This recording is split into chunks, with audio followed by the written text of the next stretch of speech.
Na mar sin díreach rá cheannacha a raig a bhhaile sásta. Chur Dunloy brog le fódansa a barcam Croke 8 mbliana ó hin, agus ó hin tá na fórna eile illig treis fehansa. Is siad Birr na curtha amána ón bhliain se caite, agus bhíidir arás in ag bhlán rí mí ó hin. Ach aniuh tá pajo díbertha ó héamh na pórca. Níor cháirigh Dunloy glotha hain in bhliain se caite, agus iad annachárad de Birr. Ach bhí bua bracha chunach sían im líana. Thug Kieran MacDonald anna hispántas pelle uig rá bhliain ó hinsach le canis. An tamsa ha curtha na mí buailte cos sa bhauta le canis. Agus an féidir le John Mahan bua a áil an lá mór. Tá staram ráiteach a buint le réanathe nímó. Ach bhí díomá ortha le rá bhliain an nuas. Agus seochuing ar asiad den 3 uair. Seo legan amach an tránó na mar sin, taobh de denúmad curfart asach leis gluthe idir Birr agus Dunloy, fad a bheith ar hacathirí chruisfuilíonna agus réanathe nímó fanach go dtí na fethe chun na cethar chun agamrádathe club a dheiscint. Well, le trí bua as 3 fuitige hanahéin mar bhainisteoir nua amána ar chorcat a Dunloy gradient saling tróna Donal an tuairim citianta na gomúthaigh Birr ach má tá furan nach ngéilthaigh riamh sin Dunloy nach é. Se Dunloy an leid is tóg Birr tá na hamánacha ar na clíháin agus hús i lár Dunloy an leid ar hús i lár buil agus citte tá siad Croke tá siad leidir agus tá lá go húntaach so cógamíoch cléúntaach going. Ach má bhí rud bua riamh tastáil ó Birr is an jobhatá ann leis an goríireacht speisialta sin ar fáil freisin. An céad club a bheith an ceú ceann buaiteach agus is tócha, but nóna bhí nimróí ag feiceann an i bhín siad cuiineh an stair seo hé lá agus beidh siad ag sonna géir ag bhócan dóibh hénig an óh. Well gandát is seachtain ate an teachtain atá ann ribh éon chluthe canis ile éireann agus ar rinne seachtainna ar heachtain na gapal chuoinigi tháinig mac daramach donacha ar Johnny Pilkington in anad béile.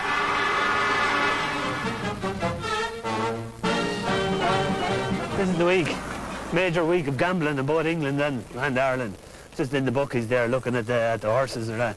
Not very good for me. Dunloy 4-1. Not as good as they were for that Rye game or for the Mount Sion game. But put a tenner on them. Might cover me for Monday and Tuesday. Monday night, generally what happens is this is where we end up. Brian Whelan's. Hopefully we'll be winners.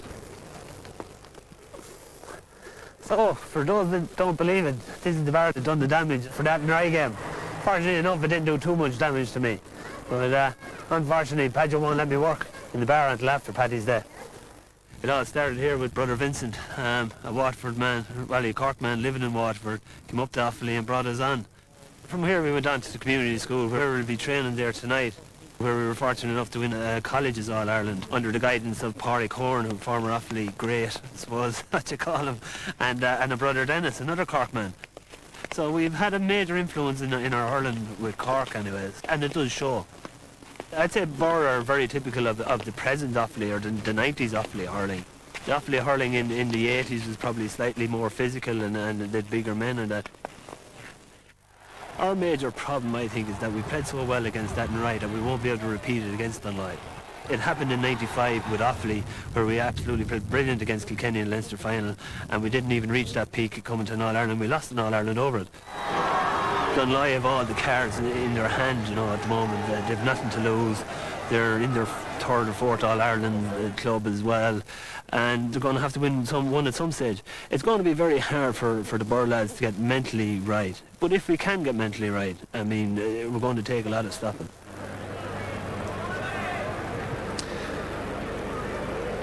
Inis Donal O'Grady seo híad na fórna raig chun pórca tránúna Birr gandát fé bhainisteoir Padjo Whelan na himróirí a hasasta goachta sin seo. Well, is tóg an leathíach go háir an son na cafe agus Donald Franks ar ósa gunna blán rí agus tána Brian Whelan na lá buil sin ceantas na líntas leidir tá an dóta be. Agus seo híad an freasúra an cúigar dé céna gandát a bhuaig chunach sían sa bhauta lechanis agus fuair an láidir le cnámh droma láidir. Bíag féidir go bhfuil siad a dul beáí na níis. Well, tá siad dul na níis agus nó réan dú an no drummer tá Monaco hat truck on Sunday, but I mean no been to give it to the club. I mean could do the Croke agus the Keon agus Scotland and Copper Stack on agus big she's on the line agus really she could in no. Is gan Candace na rudi ella of winning leis an glethe and so you've no make Banistor Birr Hajo Wheelahan tá well current mascan Tulua ag an GAC gan that I make ein winter record ag sin le hamachti in Lenio.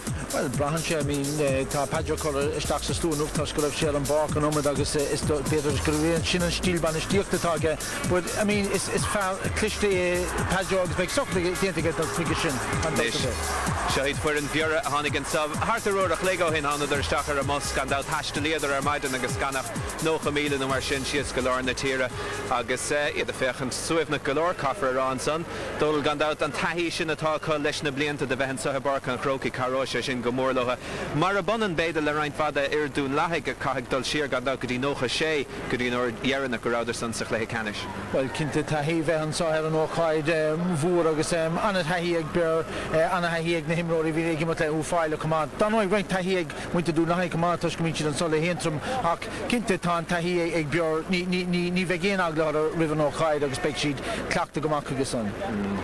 Well, in an join go an méin buinte amach ag Dunloy tevestig da goige hain de bliet de bergen noes. Agus goil knov drum a larger ag firentrume viidir fe chosh fagavad nar a hanader amach as an goige. Chun na fragria oil chuder fada le Tibradoran.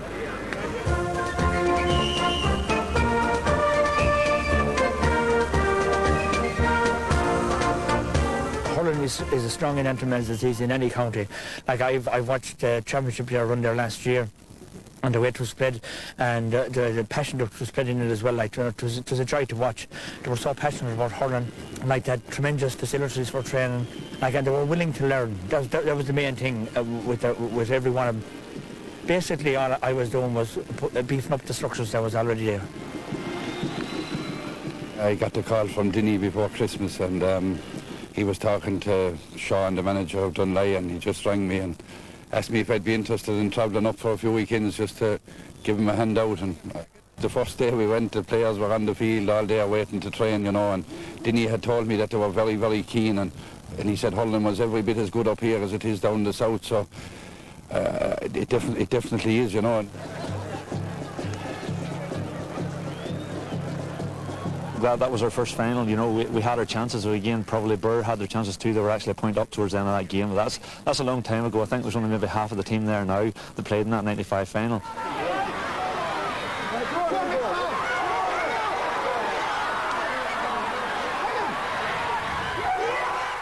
We believed in our own ability that day against Mount Sion, and you know, on the day we performed well and we got the scores at the end that counted. We have no worries, we have no fears about Birr. You know, we're a good hurling team. We're a good hurling team, so it lives up to a good match. Like games are won on mistakes, and like you know, Dunloy made the mistakes last year, but I'd say that I've learned from the mistakes, and they'll go into this game this year knowing that they're an awful lot better, and knowing that how to win the game. Sha Dinny Cahallan son gone out.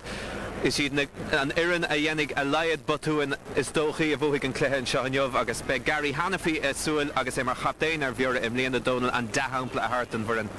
Well, Sarim Ro gand out a big Gary Hanafi and a Hahiga agus the Dimashi Gohuntuk in a Glammy of Tashi Igma Gohuntuk Labiora every Nablina agus Kinte equivalent to the Fen agus Gary Kainov Countess the Keen is more Tionaka Vega and Gleha.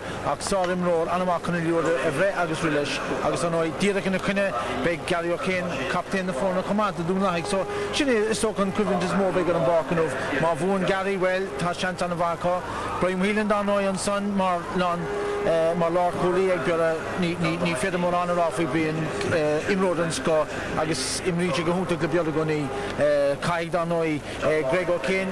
Asian the Vega, Egg the connection, this no real to Egg Dunloy, Agus Mas Fairlish, only road car have brain a stock big kinte big on a handshake Dunloy. Okay.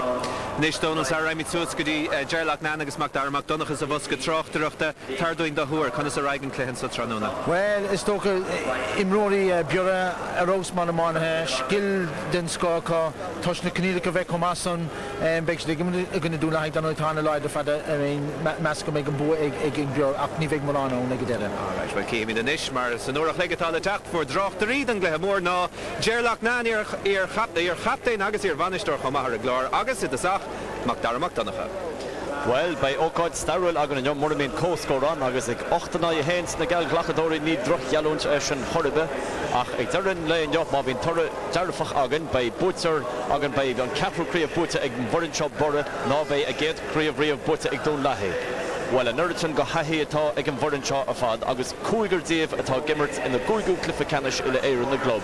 Sin iver dó Gary Cahill, iver trí Joe Erity, iver sé Brian Wheelahan, iver Cahardog Johnny Pilkington agus iver Declan Pilkington. An cúigur sin a gimmert ach an Nuriton tahi ach ar fad. Chola gunna díobh seo bhí siad Pórtach an Orhan or bhfuil siad droichead a chláirín híos stáid stempel chuna tríú gan a bóchant agus iad fian a gire a bóchant a ríis. Ach tá neart tahi ag an bhorinseo chamab mar go leor díobh seo tá siad a gimmert in a tríú clifa canis na globe. Sinna Sean Mullen as Frankie McMullen sa lína Longcool, Malachy Malloy agus Gary O'Kane, captain of Fórna sa lína Lachcool, Colm McGuckin a Lorna Parka, Gregory O'Kane as Ali Elliott a Master Dossi agus Liam Richmond. So tá neart tahi a cub seo chamab. Ach ar nó an chaint go léir faoi bhora agus caffardá. Tá sé Jimmer siad thomasin in sa glyfa lechanis an Bhlán Rí. Béidir a djur go bin an chéad ceist. Mar gur nimmer siad thomasin an Bhlán Rí sa lechanis. A mé sé deacracha é all thomasin a ríist. Well, dimmer sé go húnta go cumá i Gwine New Ireland ó Kilkenny agus i Gwine an Rí agus Anna Yankar aniu émort ag an lús céine agus i dimmer siad instantly hí sin ach tá sé ag íri aniu rud star úla dhéanamh. An céad club sa tír chun ceire créimh na héir na bhócant. Sin an rud a spreicigh aniuad agus sin an rud déirthing féin sin an rud a spreicigh iad chun an bua dáil aniu. Nes chonig much fear an sin agus tá neart tahi agus ar seo tá Pedro Zebra hen jo vito hen in the law. An méid tunkurige sin ar ómáins na fórna. Well, déirthing go méid tunkurige mar beidh sé anasí múl ar fad fécant anmhanigh Pedro ar an ádán. Táim féin I ceap a nagmhanig sé ar an ádán go háirtha má bhín an clíthe chorm nó ag dolí naibbre so cuméid súl ar Pedro aniu fécant anmhanig sé sús ar an ádán sin. Well, Laura Mitchell, the Padron is Sushka. Benny Head, Keshta Horme, or shoot. We heard them like last year and they were very good and they're better this year here and they're very confident and we have a big hand in here today. It's going to be very hard. Puck up a ball to us around. Fine to do. This is going to be especially difficult for you today because the fact that you're restricted behind the seats. How are you going to cope with that, do you think? I don't know, it's crazy. I hear up and around see where I'm going to sit and no one could tell me where I'm going to sit at the moment. And it's very degrading to be doing what they're doing to me today and I think it's wrong, very wrong. But you hope that you'll be out in the field afterwards and you'll celebrate? I hope I am, I hope we're celebrating. If we don't, sure, we'll take it on the chin. Well, the fórna sin is garún tony chéilenis na focla darnach ráid agus a djur Kurt Faoi Hansen a rún lahi. Well, ma na dine tá gimbas na clíháin, ma anan siad amach in acin leis an taobh lína, ma dhéanaan siad spás, go hátha spás idir an lína leithtas agus an lántas ag beidh an seansa go an léisio bhócant. Well, chalóra ré agus an réitor. Cumar le hain agus tá tús cortha leis a glyfa an trá. Gregory O'Kane agus a blockáilte. Mae cinnte go mainneart blockáil a feicáil an trá agus bhí an dó orins na bótaí leithcheannis bhí siad thar ag a blockáil agus ag a húcáil. Ontí luúin seo borra baiteide Gary O'Kane an chéad ontí ag a siúd. Ach i catcha nilí tharatíh lína. Agus a caint láid Sean McLean ribh glyfa can an rudí bhí se rá ná go manaigis tarifa as an Lewis atá acha. Well, tá an Lewis fóthag fécin is tá Johnny Pilkington in Lana Parka, ahar fudna Parka an Birr fé mar a capamar Johnny Lana Parka, Simon Whelan stígi mar lántasach fé mar a capilán dína. Well, Jerry Vestú a Roshi trocha fólam waite an nó víte héir pléiles an rúta. Is mé mach Artíblin ferma Vimeron is túisca má bhuan dún lahinio siad an fethú forin a bheits a chur an ainm ar chorin Tommy Moore.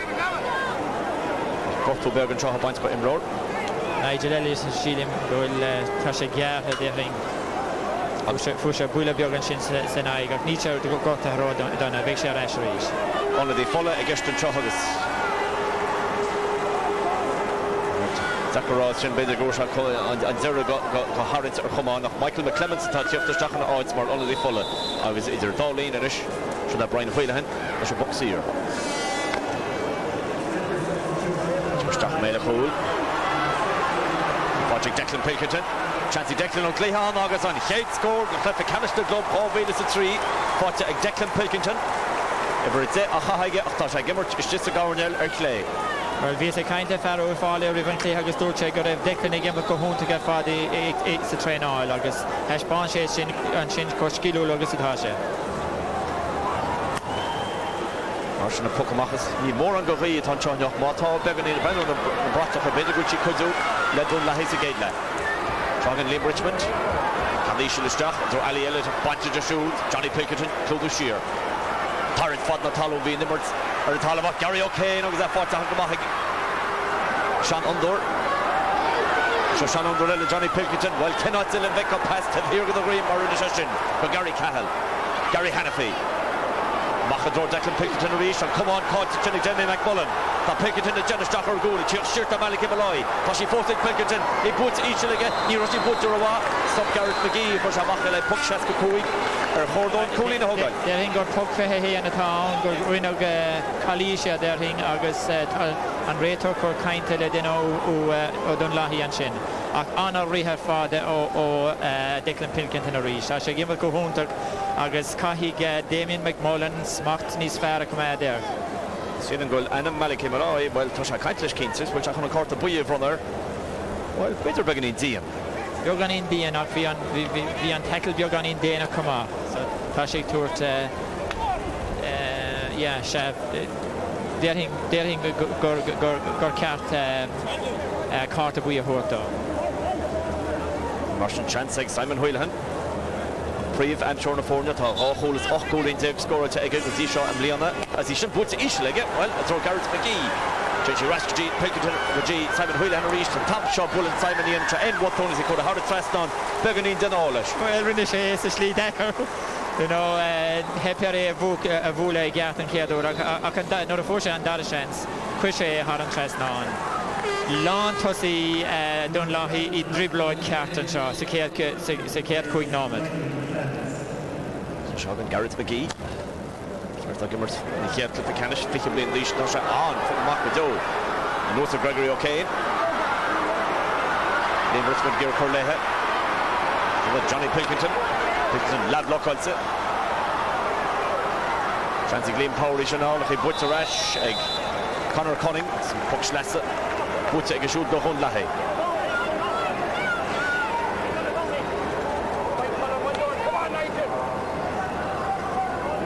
Malik Malloy. Focus your shot. Less captain of foreigners. Bisha a rose of father when the knock sheens with the Lachamish. Just a horde. Some block on and chin and Pukshaska Kogan and Jim Heppen. Well, he squeezed him up. Squeal Brian Mullins le hip.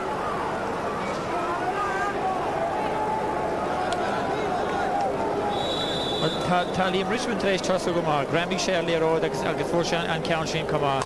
Now bhí sé idir etra so pucamach an ráha ceart. But a Ryan trying to call him a go in for Father Gregory O'Kane. But here the shot he should throw Ali Elliott. Smacht go Jessica Elliott. Aileen Joe Erity. As fouled into Joe Erity well should have hit kind of Stocker Elliott was Wucha. Well, sin an rud a caithigh Dunlahi a dhéanamh níos minicí. Líróid tapí gíise isteach go dtí an lántasach. Go mé chatta Nigel Ellis a jaus ar fad. Nó raon sé líróid íse isteach mar sin. Seagan a chance sin fear céine tá chun an puck zero hógáil. As he puts a hard thrust on end throw ag siúd an chéad scóraigh Dunlahi. So close sin chiathid.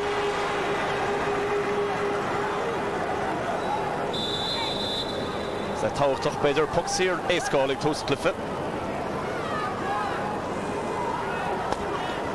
Gan inis. Mullins í bút amach is ceapan goil an gcuid cínte brandú le puck amach an cuidiú le Dunlahi sa géad le. Seo the Paddy McMullen. McMullen húcailte. Fáinte ríistí. Gary O'Kane a tarrant fad na talón. Jansen shot ag Liam Power. Tí bút a go deas. Paul Malloy bhí an scored ag siúd. Will an Mark Colton in squealte. Beag an squealte an sin go hátha Paul Malloy agus sin an dara puck fór sé séar ar an gúl ag an ceann sin cuis sé har an tres ná é. Martian 3 score. Birr. Pokamach Ishel. Liam Richmond ach Teppener Chinny Honaliste.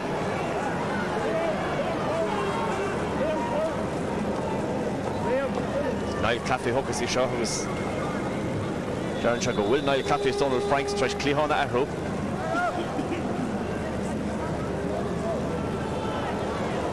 Just after Lord oh Chen. Torrid fought to Willish and he fought to Rash Rish Tom shot. She fought to Rory Hannafy. Rory Hannafy Curra Schnekids Ears Curra Muakashin. Jalrin Jerry Bunch Shog will Birr try Sucker Shears and what needs Tapula. Tá tosú fight ag Birr gur ceat go mbeadh ag Dunloy agus Dunloy deploy ceat go háirthe lá na park agus is the leftas ahead. Right over the chin of Rogan there. Gregory O'Kane, Fell or Brian Whelan.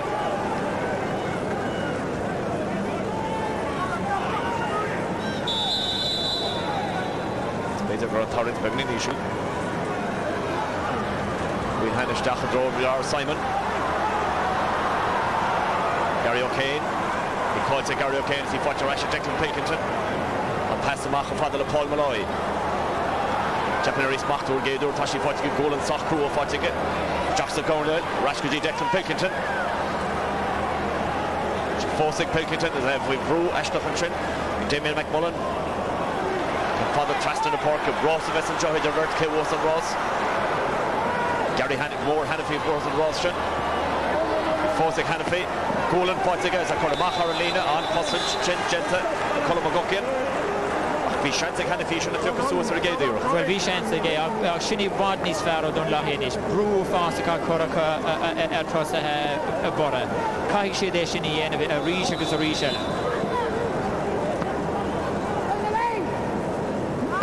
Cemráil is box lesa. Conor Cleveland and Brian Whelan through the shears. Machtig a hauling agus sin fechar sin na spachar sin lábháin nach Birr. Gregory O'Kane Raish and Nigel Elliott. But Rash Shanty showing Liam Richmond, he puts or the Richmond, he puts or Yeshua Richmond, Pastig and Owens or no.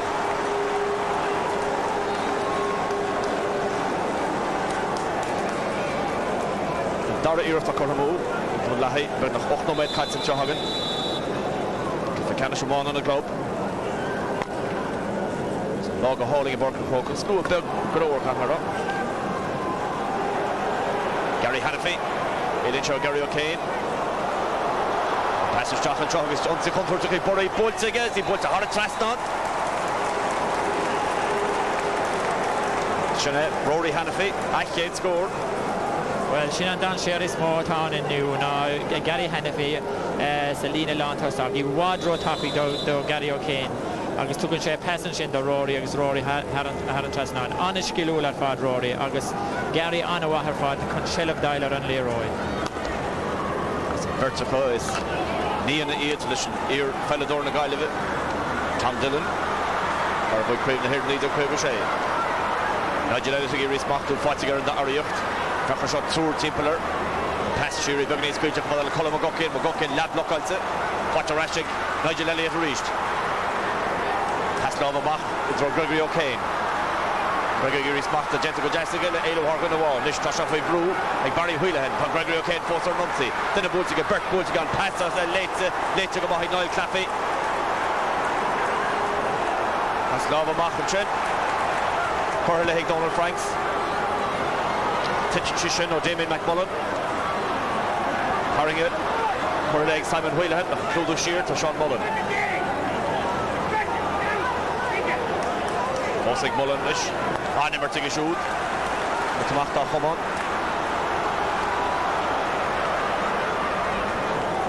Passage with Paul Malloy Mosig Malloy Shanice Farrow Imrory Lahi Brewer so the Rory Hannafy people Conor Cunning Colin McGuckin and Jeff Jockey Fosig Hannafy on Nimmer to shoot and trio Imrory Lahi Chak Fos Irene Hannafy for Margaret Simon Wheelahan Hawk and Crowe fought to get on come on anyway and pass the Machador Paul Malloy Gary O'Kane got sheer he blocked it on Oberchin and Gary O'Kane in Donamach Rowach he fought to Niall Claffey Claffey forced the come on Haring an talam hil meach immer Clarence Roy Sugar Rory Hannafy Rory up bullet 0 da come on as he shin bullet le an Dari ur Kuramu akashin. Well, PC mata ownta gafad an sin o Valia. An will Joerity got an sin. Feach nor hani sé amach an seo. Hug sé an pass. Lennon imrod le rai give iver hota sin kana konig agus búl sé sanai derring. Tá sé gorta hag níl sé gorta rod an ní dolan go mig sé gemach den ball. Sinna Paul Malloy far ves leis héin an jo dúte má chalatí go mé éú bach an cool Doris. Cin gur mag vi sé. Tá Pedro fós an nádan. Sinna go to one go Joe well.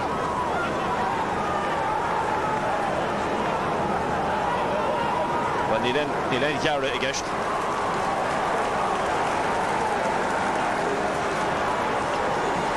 Is me for Joe Buile what these messes now sin agus lencha rai.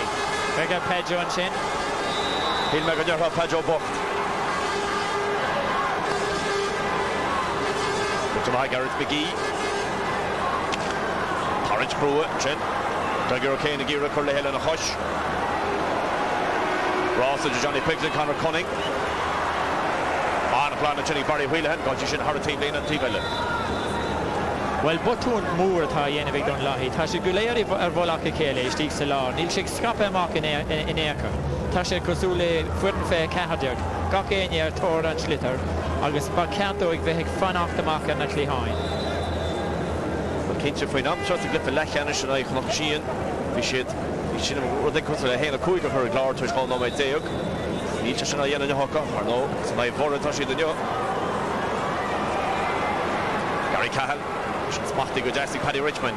Illinois Gary Richmond is shown putting a Ord scored her.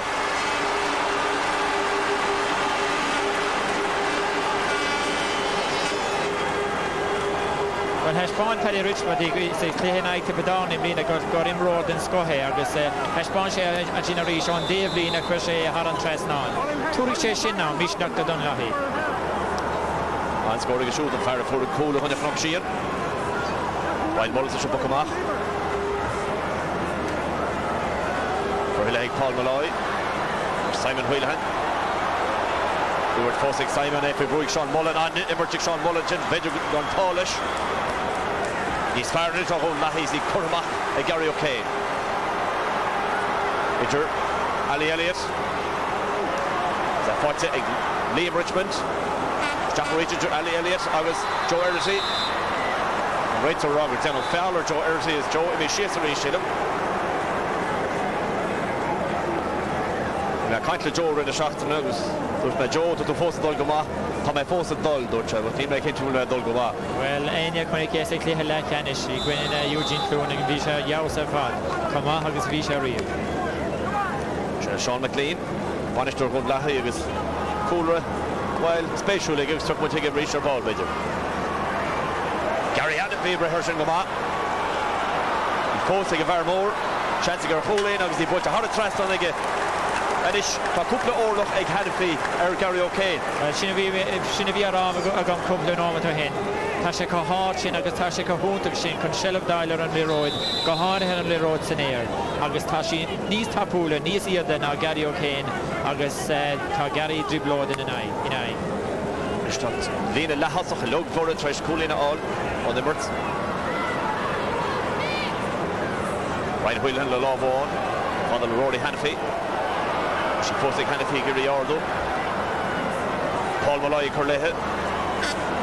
Chance Malloy Reach. Simon Wheelahan. Or Castle Chestog Jess. Chance of horse by hand. She should keep on Rowie Shill, will she Emmy or Clay Tow. 3 euro Cormo of Shindach. These Towachty. Coolinig Borough. Nilo Koch, Holinig Dunlahe.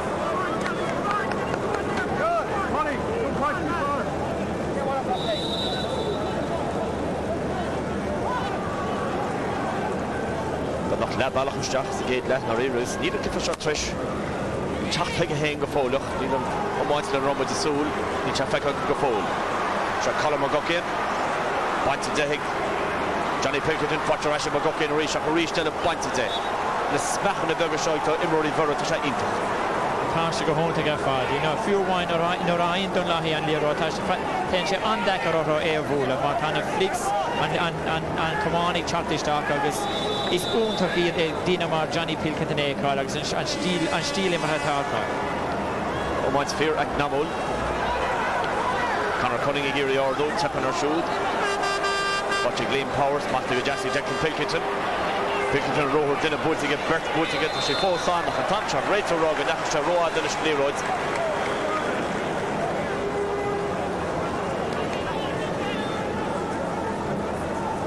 Bhí sé sin beag an on díana ar Declan Pilkington mar bhí bet nó trú timppla ar de an seánnaí gur thóg sé an amach a coscéim ach níor córaigh misteach trí coscéim.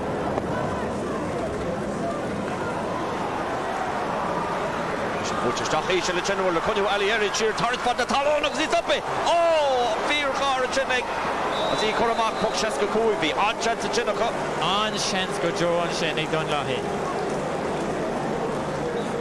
Pas a spéisiú sin ag rís rinne Brian Mullins go maith. Well an orig in ag Dunloy rinne sé go húnta ar fad agus an sin sé John Palomar a sílim a sciúb den lína ag an nóméid dernar. Fear háchtach an sin agus déanam sem go méidir gur taringiú sír cumán Ellis solo haring sé an chéadú an sin chu réan chumá tá puck 65 fáilte acha sé Gregory O'Kane atá na hógáil. Príomhscórail tacha le sé cholín déag fáilte bechtas go dtí seo. Dé mar sé an clipí cenis 9 agus 9 sé. Tá sé sin búilte aige ar yes agus trochíireachta ná riú bhaid siúd Chola hands on the job by Hurry the Hogan.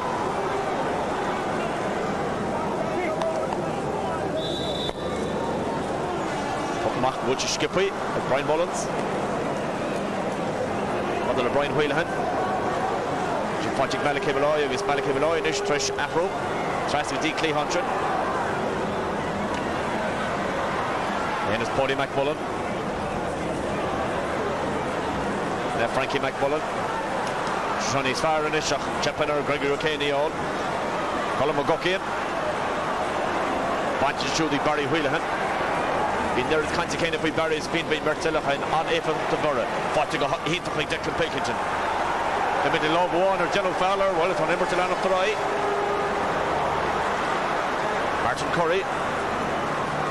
Martin Jesse Curry, this chance to get in the end of the hand. Butchers Jahishel, Hashin, Leighton, Schleer for the Joe Erity. Jersey, who calls it come out? Wadamach on it for Lon Foley. Jahish Reach and draw Declan Pilkington. Challenge and Ishku will concentrate on Lahi Faust a piece of bill. Johnny Pilkington found the talon. Rash found the talon reached. Shaleb, Paddy Richmond, for Kalma, Tamal Hinach, and Thompson, and Camp Kurta, or yes again, Capro Era. Well, it's more on true and now Vorsha Coolina shit, my PC, but how Untaka Fad on Dyer. Lero Dish, Lero Derandal of Gakin, and Lero a Glushiko hand tapping a fad, Pagan and chance of Paddy Richmond, like British Crochet for it.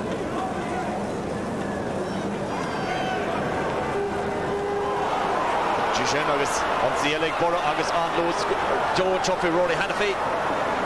Shot was the Cormac and Garrett McGee, she forced an Emirates.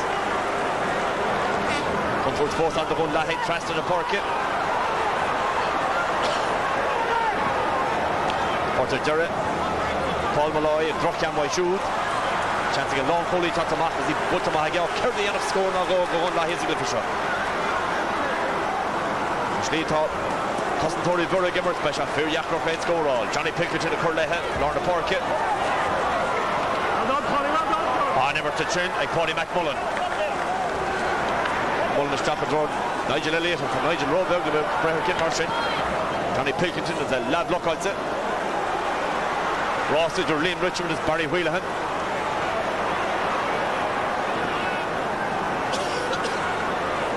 Frankie McMullen the Geary Ordul the Lobo on his top shot. Bell gentle shoot. Well done Lahi ag fiawsú I gcónaí ag tá sé ag imbert an sa stíl céine le boranis ag búlan líróid a fanna talún agus a bhúla go handtapi go bhfuil Simon Gortathe. Tá Gary Berg fuidig Barry Wheelahan so sinna go méid onadí fulla tíochtasteach go bhera agus an tonadí sin tá tíochtasteach ná an tógannach Dylan Hayden go Lord cainte acha I bhór faoi leitse tá sé fós minúir I bliana agus iad rág bhfuil cumas íontachán. Foster Scoil. Bubbles Gold Birr. Malachy Malloy. Ball of fear for your order. I should cut a move.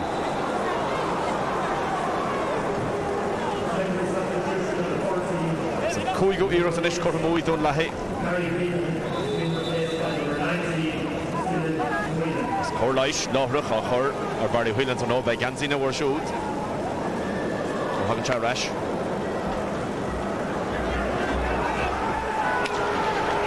Fought at Reestelle, Gary Hannafy. And Tom Shaw. The Imori will lash you, he's top of the Jeff the Rashers. No, Colin McGuckin on number to shoot. Off on the Lee Richmond, block on Kerry Donald Franks.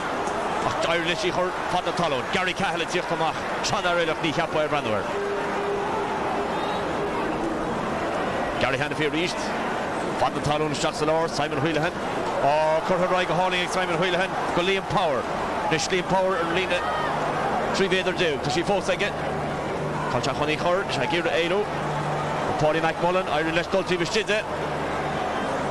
McMullen attacked again. Gary O'Kane and Felso.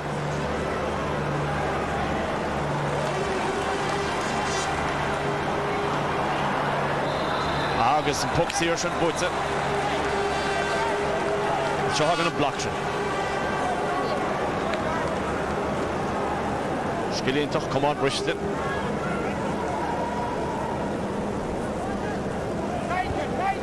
Tá cúla testáil Gerard Clifford seo, Will? Well, tá cúla testáil ó Dunloy a go hála. Ach tá cúla Dunloy ag gimad I bhd níos fearr inis. Tá brún níos fearr a chuircha tosa he Birr agus ní mar an le bhála. Nigel Elliott and Chin agus Willis Hoggett.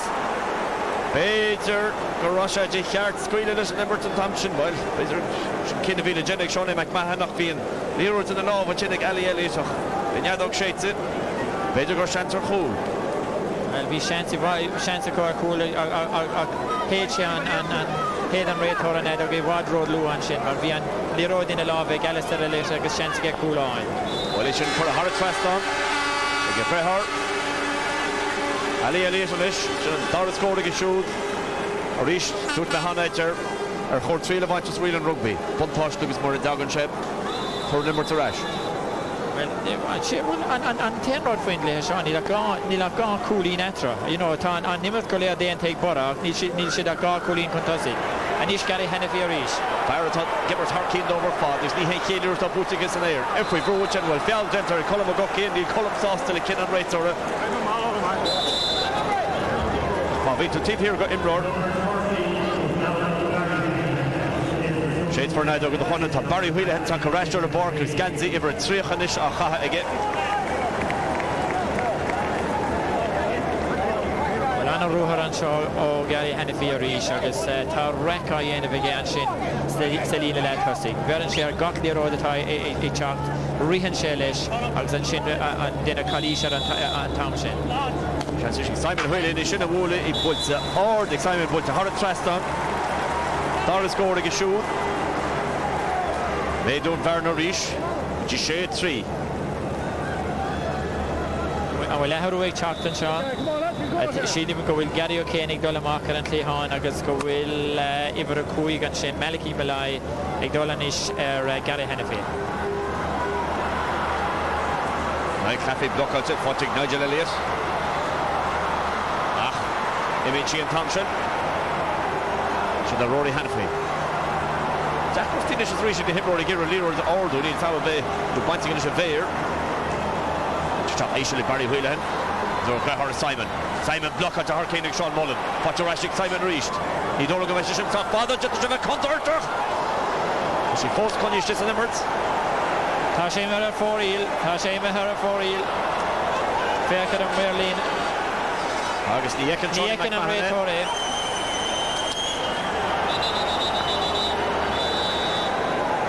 Well, there's a spatial issue I call better reach, but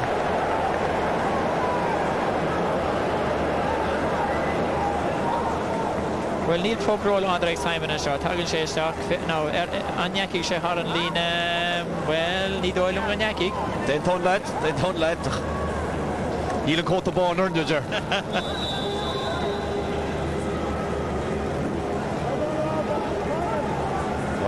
Barry Wheelahan, Corlish Corheribs. Garrett McGee is a book mach. And the Capper here on the scale for Border or for real. Ryan Wheelahan.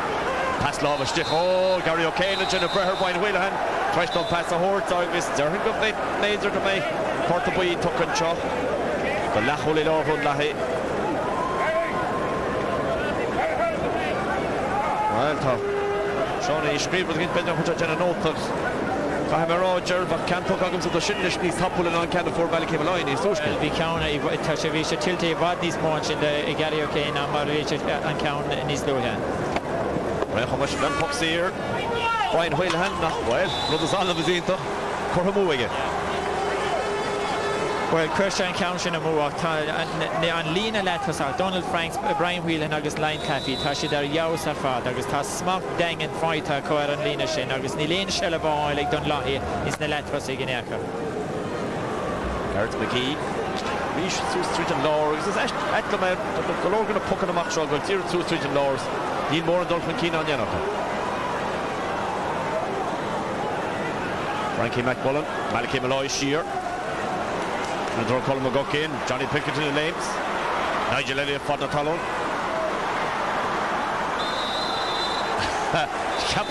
Captain Gur Immershed and Buxie Thompson. John Paul O'Mara and Rodby Cat and Shane Vishay Geary and Leroy Doyle is just Vishay Geary and Puxie Oil.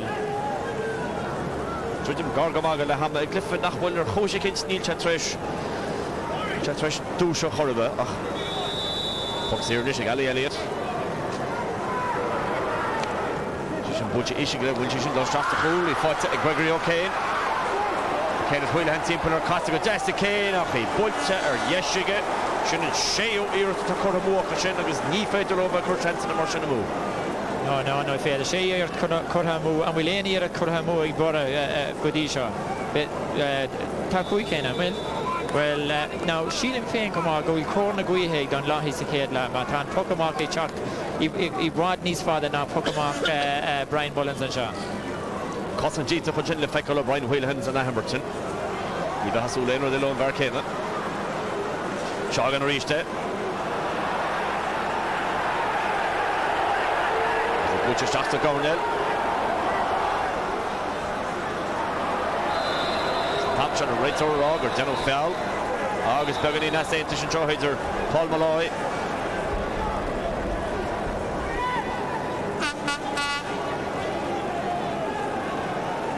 Right or Glecher Ashley, so shall Glecher going to hinge Shaw August. He don't know good Brian Whelan Rojas to tackle it then again, not a V-shape Blana and Leroy and Shane Fairker and Sean Leroy again. Well, Tasha. Ni Fedling a call Garsak V Brian Wheelhan, V Sean across there for nor at lunch and Leroy, there was for Shabulla or Shilimo Gregory O'Kane, nor V and Leroy them ahead. Dara Court of Wee, Bruntonisher Hon Lahe.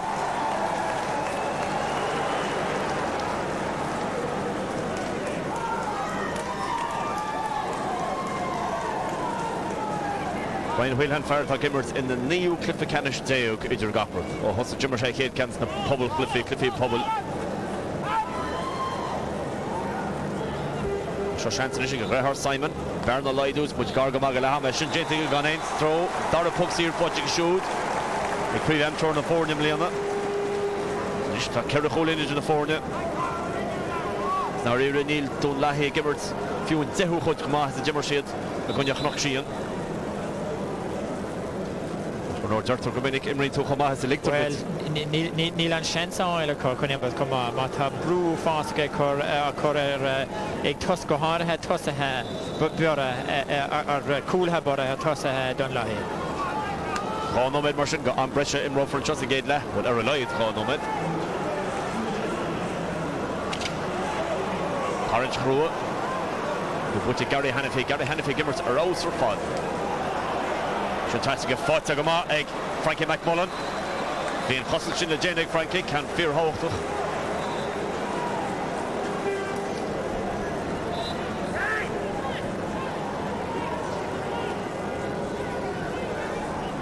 Who Euro Jogella?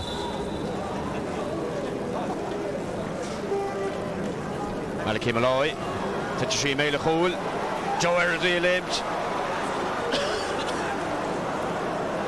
Ben the Huller Hunt and Leroy Mach been Imrod Burr Ray, then a couple of Rory Hannafy and Thompson, and throw Simon. Malachy Malloy was at a scope of Mach, Imrory, or it's Mach to go Jessica and Gary O'Kane, you're a passive for robot. A call to reach, cut, Currawog of Bug, Dunloy, Fotchik, Simon Whelan, he below with Clay, Currawog last round, third score on Immert, Bruntonus. Well, Bruntonus Simon go Barry and Shin Barry Simon again with Modlantos and Shin be Shin we and Shin along the park, push a pass of Simon, August Quisha have passed on the answer for the Barry and Sure, good Simon, August Puck Glory to Horan Tresnan. 8-3-ish. Adog shades it near Immer, Johnny McMahon, no mid one got on Brescia, Vishi the ball, no mid Immer, Tafni Dolan Gamay, and then Geron, by Pajo Brassos, the Kerta Feke again, on the Heachon, just an Ordon. Johnny Pickett, the Gimmers Lorna Parker, because I give her to Rouse. By Borden is also score, Lahama and Chop, Borden, no, the Hocht, Dunlahi, no, it's 3. Well, Birr Gimmert fé mar is féidir le an san sa chéad le Dunloy beagání míá Dunloy an san leis an iarach sin na tháinig ar eiste lína ag John Paul O'Mara beag a thuile analíse a gcuige féin na himachtaí sin tréis an bhrise.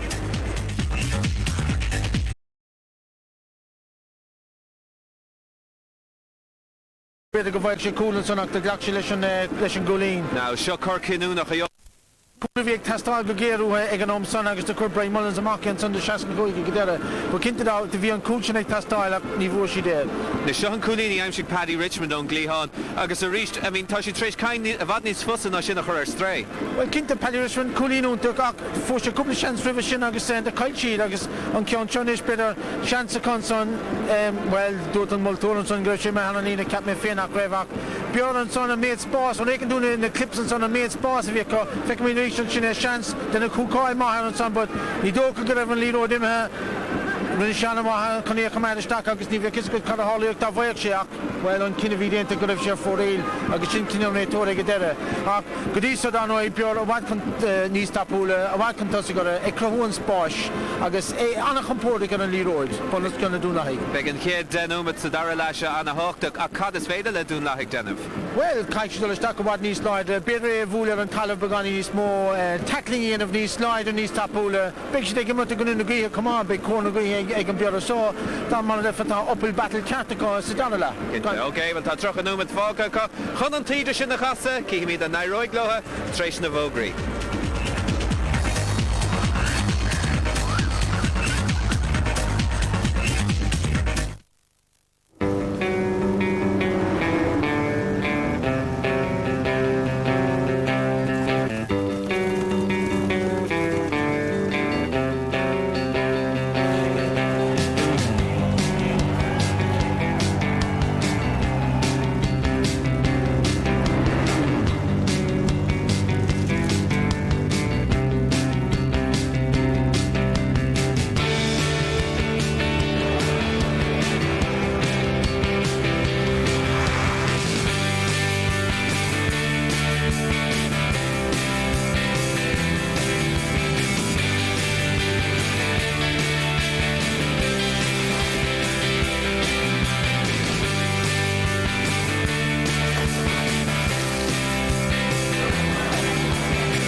Your life, anything is possible.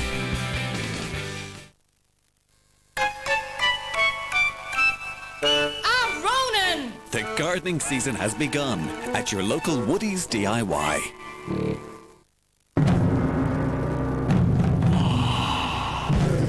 Something big has happened to sport.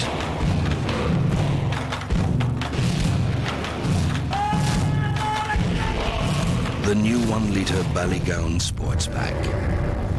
The power of purity. Motro. Symbology. Space. Do you speak Micra? And they're off in the disco handicap chase with Likely Dad as the early favourite as they come to the first. Oh, and Likely Dad is a faller. And Hopeless Case takes up the running now. Has he a chance? But no, it's Dark Stranger coming up on the rails with a storming move. And yes, he's got the phone number. What are the odds on that? Tax-free telebetting 1-800-2-1, 3-1. Boyle Sports. Play the field.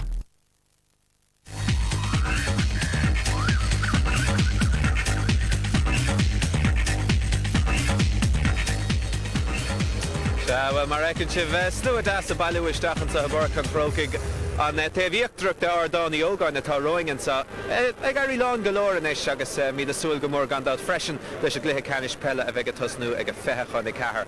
Bhíd fósa fanachta na fórna tachtamach an sod an Darla Dunloy Grady agus am cinnte as an mert fan istóir gur bheith Padja Huilehan a bheith sásta. Big Shalon sásta mar dimashi gama de vi 5 minute kinte Dunloy agus Birr hosig si anwa lanchir raig vi timpel denomé ila builan son gur hani Dunloy gestachsen mert vi 5 mal door mar Hanson eg galio Kane son agus astri gama gur on Clihan agus hokri she's begun up the culture done too far chance vi kushi timpel she chance kuisik ma foril sekedla agus ni fedat isini of a grave Ja, cinnte seohan ceann inis an fiála dennig Nigel Elliott agus seo rís beidir go bheiceigh Dunloy siar seo agus go néir sí go raibh an réiteoir mícheartaí de haring siar an seo. Well, the bhí anna happy ag siad na fadóig an son mar bhí seansa go beidir de héit an sin bhí an líród an son ag eile agus ní bheith is go cala hallóach, but massam héin go mo códú réitóirí lígan don North Dullaroig agus beidir ag an omsa go méid sin níos fabeidir an riadatá cos rugby lígan Dullaroig agus man bhain sin an buntáiste den poxéróg an bhíh sin bhaid níos ferálta stochla. Tú hain féin lelína an son agus mí a fécin ar an gluthe agus ví tú anna hóca le nail clafiach go háir, beidir duine das na réalta nó duine das na dína nachhfuil mar réalt mór ar a bhrin seo. Well, you see, on tús an son chuig nail clafi trasa go dtí an Clián eile, so dábhrí sin bhí an capbaile man a réfar déanta ag Birr agus bhí sé ag mat anama ar an déhhéis agus de glanse sús gacéon lúród a bhíag dul sús an son agus chu sé stop an nídólan go chuig líród isteach an éca go dtí Gary Cahill. Is tógus tí sacúna bhí nail clafi comá son. An bhaithárá go honric go bhfuil éonáid ar an barc an san sa chéad le go raibh an lámh an óachtar ag Dunloy ar bheara. Ní dó go raibh an áiríad hí gacim nóir a bhí ar a héamhhear an sin meas an go raibh siad bra compórach ní a bhéon stros ní a bhéon bhrúara ach gomána an sábháilí an John Paul Amara agus an Glanamach íon Brian Mullins an son sin an téan uadáin go raibh si faoihrú, whereas húsanait den an son bhí an culbáid a begáin faoihrú an sin Galamagí cúplaúir chánig líle isteach bhúil semach le seaca cuaig ní réic sé ró compórach agus imthúm sé bhí Birr a bhaid an tosa gotha. Agus a cuioineh go méid cabhar na gaotha ag Birr an sa dara le iad cuaig cúlíní chun tosaigh cad is féidir le Seán McLean denmh. Well, is tóca beidir an hánig sin amach nach raibh siad rósúbhnaach beidir thosaigh Birr a bhaid níos tapúna iad. Ag an omsan is tá an seansa go rá lucht, ní léonad le caiileúnta inis, tá mid a gunna na gaotha, tá mid a gimba tá mid cúlín chun tosaigh máin siad cúl, tá ana hansa go, ach caiigh siad bheith thuas agus macáil a bhaid níos déine agus an líród beidir bhúil ar an talamh agus dulisteach níos déine agus níos cruige sna tackles má ní raibh sé sin a dhéanamh go sa céad le. É sin ráite i ngach cluthe tá imirthe go dtí seo acu thosnéidir go maith agus beidir chuidir an olcas an son agus beidir dhearíidir níos tuirsí féimar a chuig an cluthe raig mar sin begar an rud go léir a chas a hart má thoise chun bóchan taniuh. Well, cinnte agus muna na rionó an líród a cumad amach as lábh Rory Hanafi agus Gary Hanafi agus an sin agus stoppa cían a chuirleis na rúthir atá dhéanamh ag tosa Birr a beag siad driblóid ceart, so caiigh siad an commórtas láidrú agus reisiú Elána Park agus beidir cumad síos an talamh agus díg an brú chuir Birr because níl an bhrú chuir leis na tackles níl an bhrú chuir Elána na huidir sa céad ní raibh an bhrú chuir agus má thugann tú spás agus om de bheor well má lóg siad tú sa deire gan stróbe. All right, with Paul Murphy an banistóir cúnta a dhearrá agus banistóir gan dát an léon jobh le Padja Huas sa slua é brasásta leis an slí a chuig rudí a raig an san sa chéad le. Barry Huilehan a raisir a bar agus Dunloy a techt a raisir inis. Mar sin a raig líon inis go mac Dara McDonagh agus Gerlach Nan don Dara le. Well, tá Dunloy díú takeamach an ar a bar canis agus a Ger ceir a dé tuch Seán McLean rólóig le hama. Well, tá gachród ag dul na gcuine faoi láthir. Ní lí sé ag mat le comá agus a dimar siad lína ag Croke sain. Caig siad cumad cúil. Caig siad an plán a bhí acu ag dúsant lethe chuir i bhaim a ríis. Sinníad na daoine tá ag an tlaíháin fanacht amach in eisce leis an taobh lína. Spás a cothú agus an líróid a bhúla isteach go híisiil agus go tapaí go dtí an lína lán tosach. Muna dhéanann siad é sin beidh deire ló. Well, bhíh óran an óra bháin like the men behind the wire, so better the man behind the wire here's with their Pajonio. Horan come a betcha brasas the fanachtan. Well, Lennon a clip show right Marata, ta trichonomai di dun lahe fiosu. I eker in ahrudenta. Toast correlation dar lahansi. For the right Lohroch. Martin Corey, Girishan Ordo. Chepperner Shoot. Rory Hanafi. To the column of Gokin. Gokin a Jenna Yehil. Fosig a Golan, Fortig Argus. And that dog shades a reach. Which I'm going in top of a shade in the feather. Well, Shin looked at Thai Ban Lishani Marator. Bulan Shan and Shade and Shan Edo gave Wadro topic. We on Buntastan Shin a Dunloy. Fair Hookshan Liro done the Nevi Great drawn cool. I guess Pocket Ligan Dollarai. Keaton Thompson is kind of invest my hand knocked their win fell. Ronaldo Shechik is other Lago. Shancy Gregory okay. Then score 40 a good G shot. Hanish Talkan 40 a toast. Delta Commission Darlash in Akate score. Off the Kahar and Ish was Bader. Bader come back clip of Fosagan.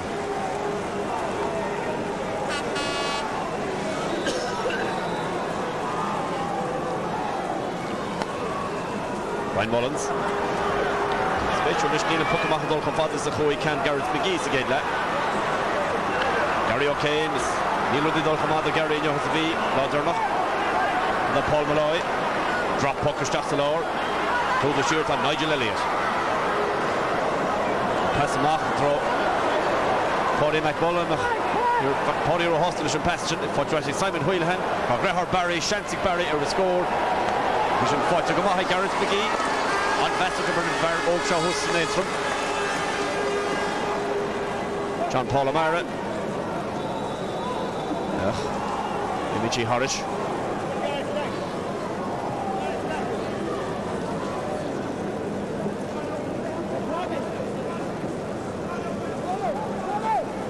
Conno met Katjagan and Chosan Darrella. Score 1, fighting Dunloy. Tony Spoona score 1, Tastalbaha.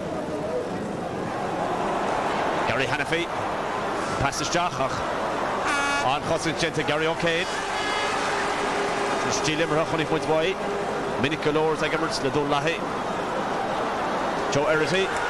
Ali Ellis Johnny Waff. Hecker Erity, Rasher East. A great for well. Care the Vision. Yeah, the Vian Shin and Cash, fake me the reach. Passy Charter Paul Malay or Shin and Grambo or Gary O'Kane. Agus and Norahanic and Leroy, she is good the Ante Villa. Doyle, I'm going to dinner and Foul in Air. He shouldn't put Gregory O'Kane, he puts a hard fast on the special Grano on Couch and Movi fell on or Cameron, yep, push more on. No. Joe Erity, ag lemach agus tugann sé flicht an Leroy. Níl a bhéon chalísin sé. Ein team left Kate Pangate mar shit. Fully potty Dunloy, Pedro go dúr sin sprag go goblis, sin a chéadú gur Airlo siúd cháscóla ála ní chéile ó hosan clip shot. Rory Hanafi Giri Ordo. Malachy Malloy. Malachy Tyler hits him come on wide. Rashka Nigel Elliott. That's Legion Elliott. Droch Cannon Chelsea Pot Rashi Barry Wheelahan. Fosig Barry. Then a boot to get Birr. Boot to get Tasha Law Jurgis. Well, na tána him Rory an dáhéad ar bhuiile leis an réitóir na rudí atá dhéanamh aige. Feicead Barry dul isteach an seo. Tágann daoine ag na bheis chuireann sé an cumáin isteach. Tá eile go féidir leis a dhéanamh. Agus tugann sé puc sé ar na aig. Tá adach réon leanúchas bheith glyfa mar tá réitorcha. Pucca se le bheith séidir na fedóige bei Porta hasige mar leanna te réí bóra de le. Chor éon chuma. Simon Wheelahan agus deise go chéad scór bhóra áta dar le. Puc sír sochais go an bhar seo bheith rá. Agus cíte sin gentige. Sin an cúige cólín leis na fáitige siúd. Ó fix the 3 leis na fáitige. Dachtas seach bríomh an na club. Ceithre cholín etra ríist. Táhachtach leis na chun leithí. Scór sin Raggarts, chun uas is féidir lo. Nis, chéad fuc amach. Garrett McGee yn ein y gwyth sin. Cynt na puc amach eich i gyfersa. Gregory O'Kane agus a gardi the hort is Birr ach chi sin bwynt ag y road ar lle. Siachtal can cwr hymwca.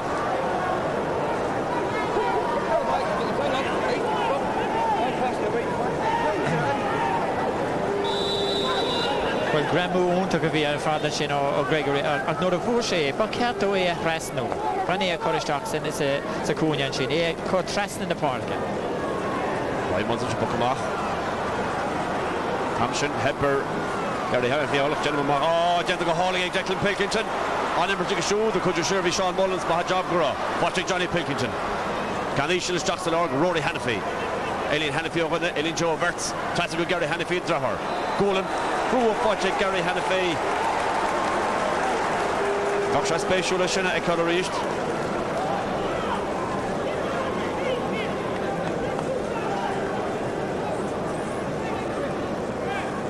Den egen ag dalisteach i lawr an ritten an réitór an sin. Well, is dechar a Golan le Golan.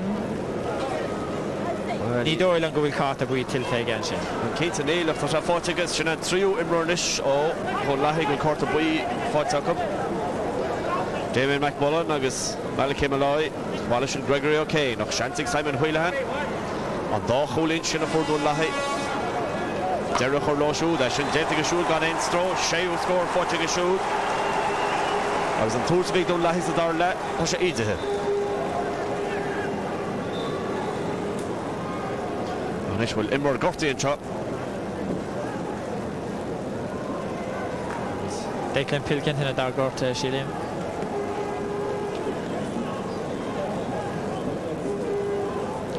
Gortó coise baint bó.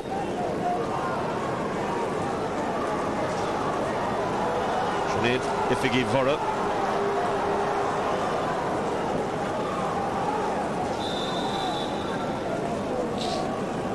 Dúbal scór na ríis mar sé, deithe cúig inis.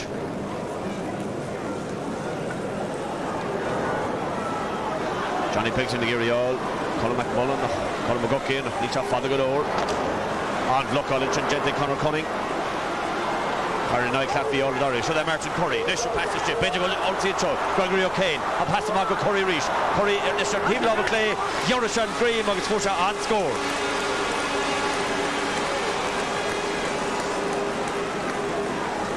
Well, ba ceat o bheith seo dhéanamh I bhfad níos minagí. Cóim mar únta go fáda se go dtí go dagan an líróid go Martin Curry agus cuireann sé thar an tresnán.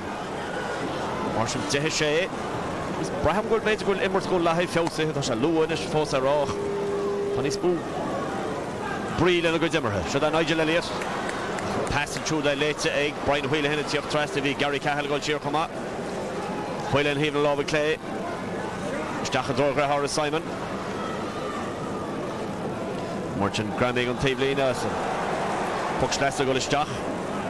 Fury Wally. Jimmer the gate. Cliff Canish the Globe and Ninja next to Dole kill Tomeroy the Blianchin. Vishy the Rash. But Charles Barker Croke.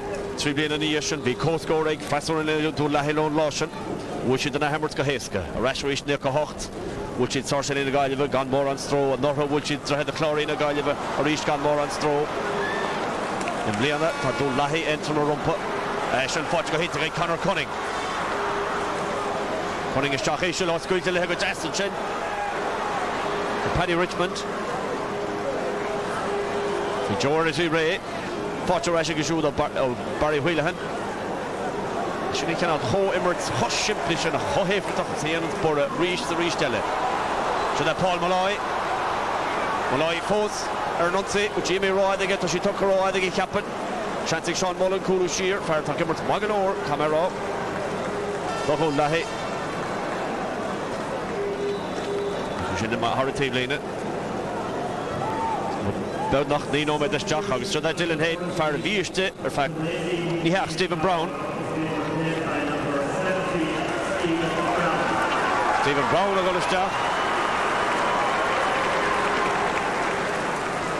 Capelán dína go mer Stephen Adam Byrne ag an dosach ní raibh sé bhí Liam Power ann tá sé sin ag imeach den barcan is agus Stephen Brown ag teachtasteach. Fear is immer ionntach ar fád an áthar do bhóra agus do íbhálaí go deimhin chuir se cólíomhtach an chuine hebredáin cuineam sa bótaí cálatheach. Níor sé gimmart go maith an bliana. Seo fear tá gimmart go maith Declan Pilkington agus í buit ára trasna aige. Dáir a scór fáte go siúd. An scór an sé ó Declan. Brethir an le rád agus é har an trasna an. Pokamach Poka anskippuid sin nach í tucha beidir Roskippuid í fáte Glory Hannafy. Chances sé Glory Torchfield scóir í built hídal lába Clay an tamsili fáte Garrett McGee.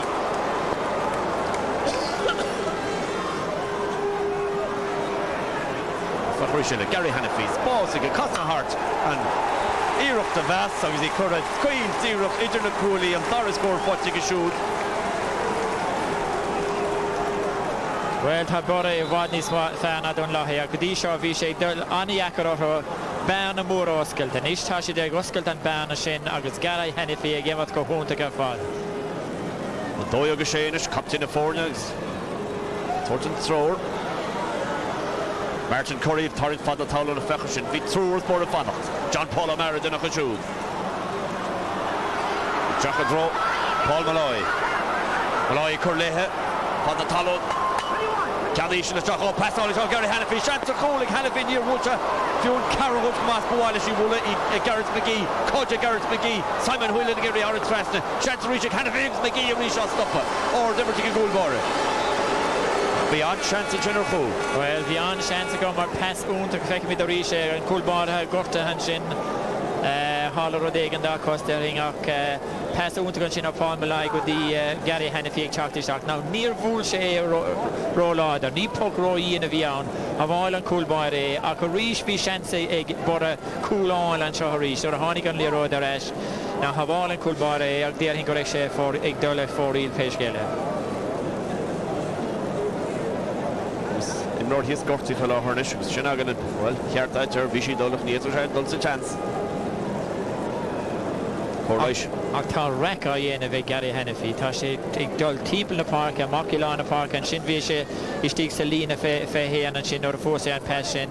Níor bhúil sé go róláidir ach tá sé ag éimead ar jaos ar fad. Agus sin sé síú go binne Simon Whelan. Chor leis a chor sin is bheith gotú éan ar chun dearinse atá gist. Céint ní ran chócht níirecht. Ní raibh. Ní pocláidir bhí an. I'd fight someone to stop in seo fear déach go bheith Brandon na mothe. No, ní lísa gin chuna sa gortaí ag Simon Whelan rábhfuil Simon a sin. Ó sé. Sé fu sé buile sa ceann an sin. Go bóla nach fear déach go bheith Brandon na seo agus sin gur bhúltú leis héin George na Mikey Derba flaharta tá sé má Boston a fecha Brandon na seo so chur muid ar ná go í an a ró. Agus ag ban taithna bhas déir hin. Ban sé taithna bhas choláid a bhíonn se. Rasters glyfa seo agus ceapan gúil muid réad an puck Shaska Kuig, Brian Whelan a fault rail in the Hogan. Pedro, there have been Pedro Kuig through the Dolgama. Bertus Jeher lean in ish, then a come shoot Gary O'Kane, Gary Hully Bulamach. Brahmanish couldn't spirits in the father Hunlahe. Dóchas é teachtar mar níl na scór ná eile chu. Nílach séal cúlín fáite go go dtí seo. Cúlaigh testáil go géar uhu go chun misneach de hais éigen na hódóibh. Sna Liam Power a fear a hosaiste. Take machnis Stephen Brown take an áid agus seo é Brian Whelan. Gonna go dtínas fear chumón an lábríomh. Ú sin builtige agus é builte hosimpli sin har trasnan. Sé cholíine fuair an bliana fuair gácean na í bláán réit go lechanis inis má ceanna le Portige.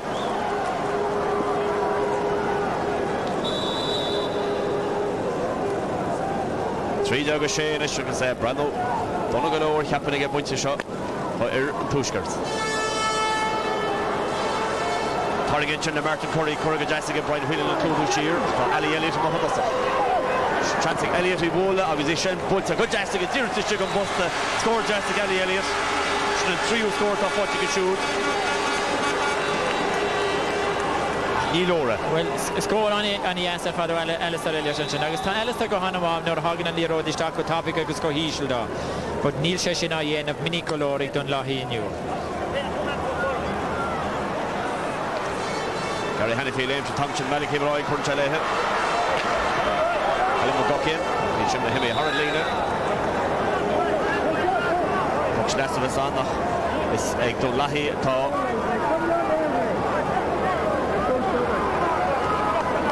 An bloc on a trig Rory Hannify. Trogan McGuckin is sta wych Dunloy cool. Edrych bach crich gitagan. Paddy Richmond. He put a majestic Richmond, he put a hard trust on again. How Richmond ahead come through to Manchester. Well, sin VR ágam, you know, nóair a hagan an líród isteach go topic go tá Paddy Richmond Alistair Ellison tá siad san dan séireach. Mar is Imróí scilúla iad agus tá sé cruthacha. Agus cúlín an dara cúlín as a céile feite có éimetanis. Well, tríide go hocht anis. Á beidir gá bhuíocht Dunloy scoréil agus braham gúlan slú a dúise cachar orda. Moet mij in orde aan niet heen op Praha bij de score aan. Weg terug aan Gary O'Kane, leemt op Gary O'Kane, Jan Chadley Road, die vat ze, ik Barry Wheelahan. Maka Stephen Brown, tolle die, Butchek Stephen Brown, Butchek Ordy Brown, is Butchek hard trust on die Brown. Well, Pagan Frank Remersion.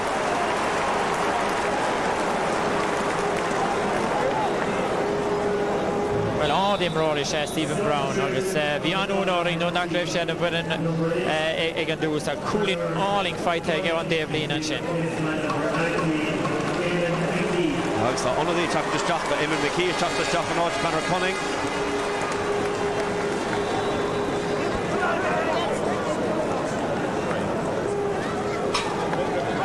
Sna Eamon McKee. Like Everton and Frio Cliff Canis and Trophy shot John Nefa Coig agus Nefa Shea Hepper and Dublin Chin agus Will Woodley Brando Laga Mahanliana Gary O'Kane Gary O'Kane starts the Lord Rachel Rogo she shouldn't be hard to take or where Lena Rogo she shouldn't be hard to take Lena me Orchin or Gary Paul Malloy sauce to the Mah agus Tangwal Radio is her hand agus Padjo Japan watch Hagan Ennish Congrach a Bailey Grossi Girohomo.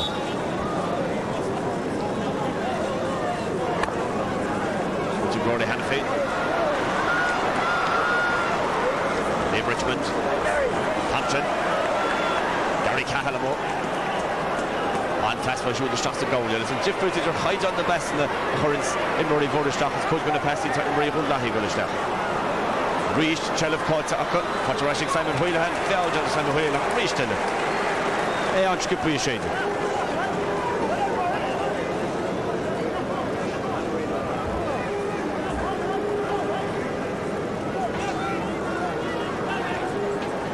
Tá mu sin frostrachosar chun nach Imróí ón Leathay. Tá seansig Simon í seo chuir hard trasná. Tá sin gentle go gan éon stró. Seachas an chéad puck sír a pús a reistir ní éon can churbúige. Well, an céad ceanna thóg sé sin an céad agus an sin nuair a fór sé an dalastein go sé hard an trasná. Malik Imroy, Jack Colin McGuckin. Fósaí McGuckin bhí sin a chaptín an orthain ar a hepar an naid boras blip a leit ceannis níor Keracholín an Lawson. An Lawson bhí si d wadlís cógrín na mar toisi den jo. Martin Curry, bainte de go háling. Fad Rory Hannify. Fósas Jehan, Ali Ellis a gira Brehorí, Nigel Ellis a gira Curlehe. As she fought Jessica Malik Imroy in passes Jack. Go Gregory O'Kane nach fecher sin. Amach tír ar pointe. Mach Stephen Brown. Bachty Ordig Stephen Brown. Brown tús ísil fan na talú Jerry Gabucha, Jamie McMullen and Ross. Cúsan Ross go dibh nach chuir amach ar lína puck snestatán, while bhí seansa sin ag Dunloy rístel bhíon chosint pomásin. Well, bhíon cosint go húnta go fád an sin bhí seansa go agus nuair a fáint go an sin caithfidh tú smachtáil ar an líród ar an géadúir. Nuair a chuir sé an líród ar an cumáin bhí deire leis. Ar tháinig an fliicisteach bhí an líród imethe agus an seansa imethe leis. Nuair a chahaisteach an teoidir Sean Mullen. Táimseach is chuir amach ar an lína.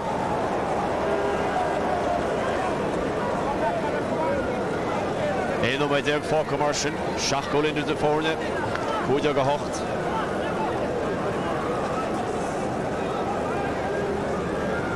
Barry Wheelahan chun a puck slas a hogán.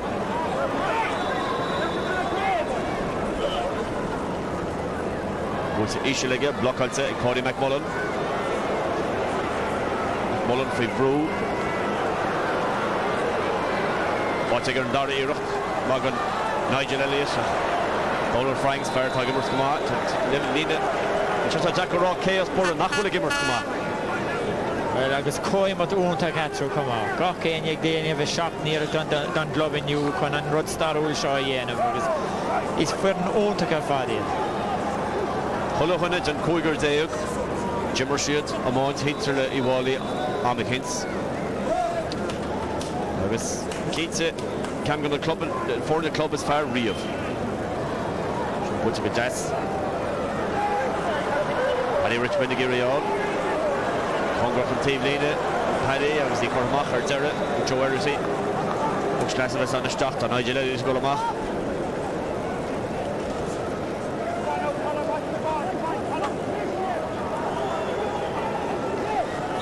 Is bú sellh a fáteigh Paddy agus ag Elliott Beidir ach Nigel Elliott trastas machtaigh Barry Wheelahan.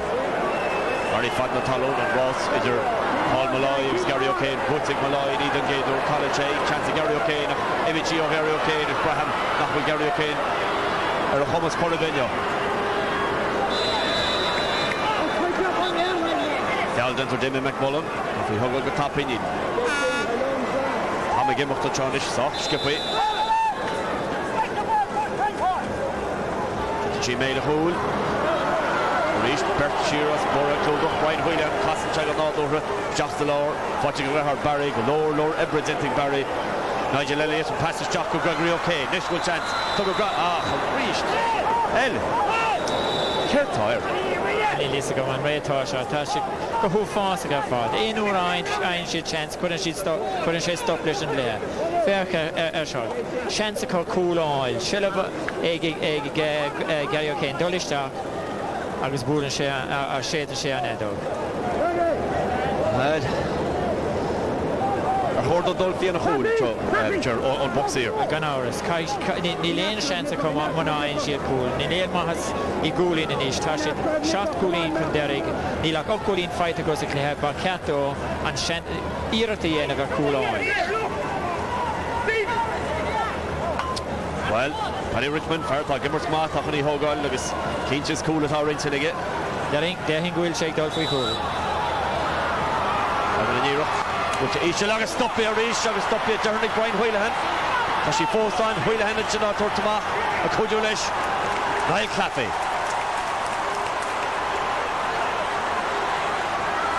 But Rasha Gregory O'Kane is sin bud tíbal á a clé go háling ag O'Kane ach ní lóra bhí cólatá stalmhatha. Ach fechar cé stoppa líró Georgia. Well, bhúil sé go anna láidir a fad ach stoppa ag Brian Wheelahan der hing se an ceart a god Brian Wheelahan stop in.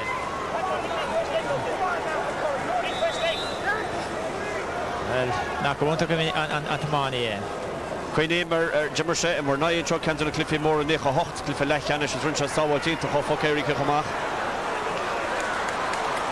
Johnny Pilkington, Gary O'Kane nuair nach bhfuil rudí dul cartage ní rudí dul cartage. So the Rory Hannafy tíir tá chumán. Rory Hannafy har a trasnán. Agus an áíre an láisio roiéis go fád na bhora. Pucamach cocu go scopaí le námanis an chormú. Martin Curry trastan na parke ach go Brian Whelan fan of the mini cancer boy.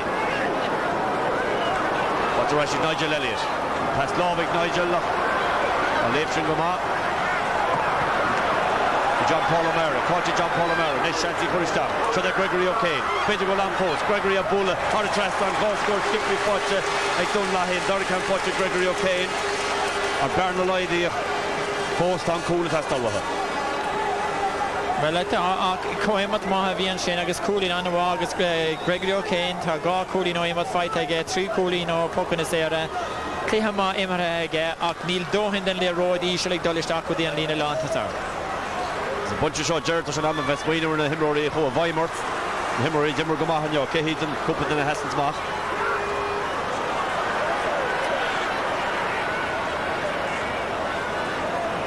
Cehid na himróí hesan mácha Joe. Gachéine ó Birr Táglaí an seo seansa ggé cúlín áil aige. Nar scór fáte go siú. Fégatá déon teag Birr sin. Gá cúlín ag Declan Pilkington, gá cúlín ag Ganna Hennessy agus gá cúlín ó Táglaí. Sin rud anmhaithán lína letasach.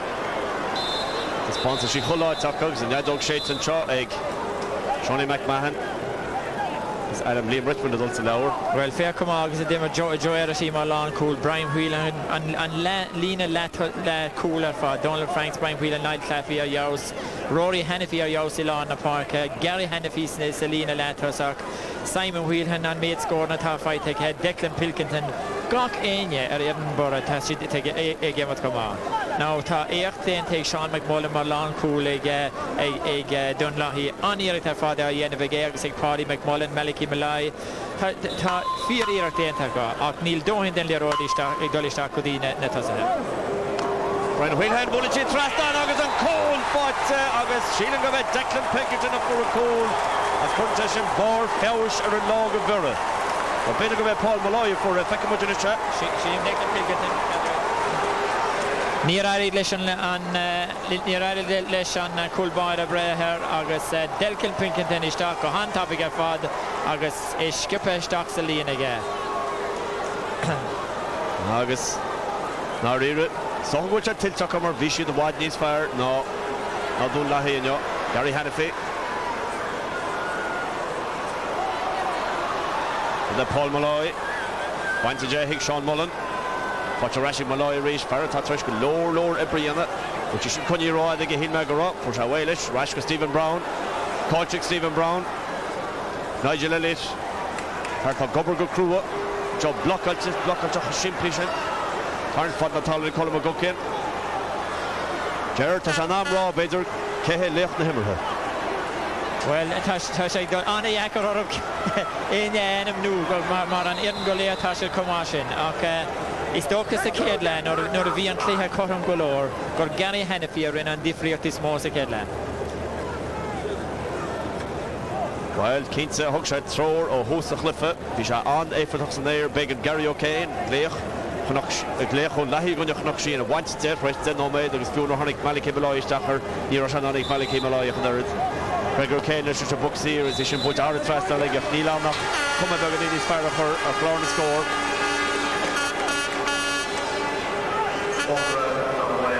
In the Garta Hort goal, touching the Clay Lesh.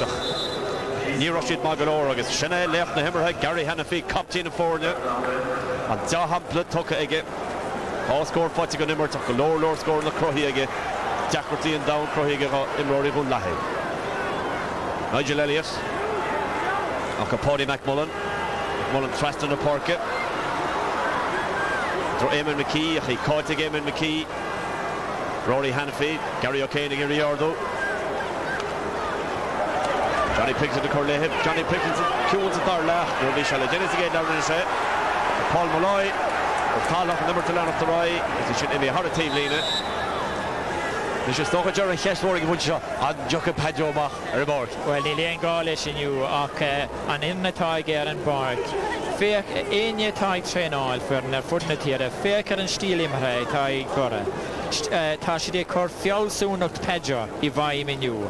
Is clear on him player for the Feigan Leroy, Agus Bule. Bule got happy Agus cohesion.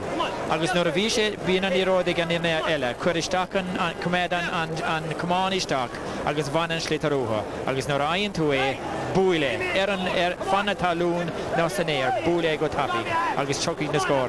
Shin Fiol soon of Pedja. Shin and Fago will let made Shin Buiteg, Lesh Nafo in the Goler, Avisha Ganis or her Le Fadan-la. In you be Kerem Crave na Herden, Buitege Doviora, now Nakunta can ferry, Dinamarshil. Cough Agat Wheater, Ken Massata Agat or Mar Oren Club, will she Nis Farna in Oren Club Ella? Well, Tasha Kamale in the Conic Mary, August Tasha Croha and you, I call go will she Nis Farna, na Ian Ernella. Ta Kera Crea Buta Cornish, Nilsha Shinde and again Cobella, Tasha along this Nadina Kane, Aaron Verna, Rina, and Ayrchin, August, Shilin Fain, Gorea, and Club is fair, Vacamary. Johnny Pilkington agus dúirt Johnny Lummer in na seachtain ar a bhí me caint leis neireach díjas tá móthidís bhfuil dúirte níor buach éon cúig príomh chunda ní chéile is bach an deisiir agus mlíon cin fádéireach muid as. Is an sin má bhúmuid is an dúirte bhfuil tá bei teachtas nua thosaí ríist. I'll Cafe Torrid Trust agus ag bunch sean Spridamina chance Stephen Brown neart ame ige iirecht de vast agus sin put a hard trust an ige Cúi cén díireach a chur bura a múine ach tá héan a hochtad fáte agus is cum cintar press a chuine íteach scóra sin. Rory Hannafy isteach sa lár. Sean Mullen, fair lenne cheart a hort go, chasan se go trein ó hús go deire. Ní dóhol codú leis, John Paul O'Mara, dent go háling a go Mara. Ma cinná se siad gimmer tro lína lán cúl lár parke sa tosiad an skill ítachacha. Barry Wheelahan, passáling amach ag Barry. Camála Stephen Brown. Stephen Brown isteach ísil, beidir gúil tíidir hóran dar a cúla leis.